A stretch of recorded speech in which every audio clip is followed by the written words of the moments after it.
এমন একটা জায়গা আছে যেখান থেকে আমি ঘুরে এলে তুই বুড়ো হয়ে যাবি, আর আমি যেমন ছিলাম তেমনই থাকবো। 1 মিনিট, এটা ইন্টারস্টেলারের গল্প না? হ্যাঁ, কিন্তু এটা শুধু সিনেমা না, এটা হলো আসল ফিজিক্স। বুঝেছি, তুমি এখন সায়েন্সের ভিডিও ছেড়ে মুভির রিভিউ বানাবে, তাই তো? আরে না রে পাগলা, ইন্টারস্টেলারের ঘটনাটা কিন্তু সত্যি। কুপারের সঙ্গে যেটা ঘটেছিল সেটা কিন্তু বাস্তবেও ঘটতে পারে। দাঁড়াও, তোমার সত্যি এমন জায়গা আছে যেখানে সময় সবার জন্য সমান চলে না? একদম, এই অদ্ভুত ব্যাপারটার পেছনে লুকিয়ে আছে কিন্তু স্পেস টাইম।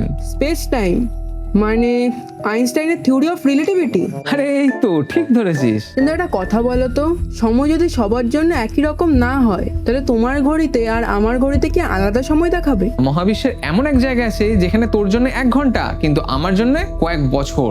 দাঁড়াও, তাহলে সময় আসলে কি জিনিস আর স্পেস টাইমই বা কি? শোন তাহলে, তুই যখন স্কুলে যাস তুই কি শুধু জায়গা বদলাস নাকি তোর সময়ও লাগে? হ্যাঁ, 15 মিনিট লাগে তো।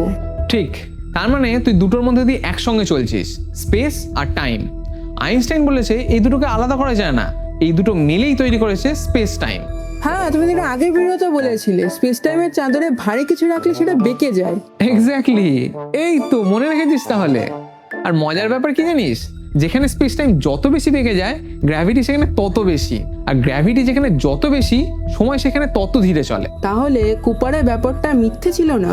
একদমই না, এর পেছনে ছিল আসল ফিজিক্স। বুঝলাম, কিন্তু এরকম করে ট্রিপে গেলে আমাকেও নিয়ে যেও, আমি তোমার আগে আর বুড়ো হতে চাই না।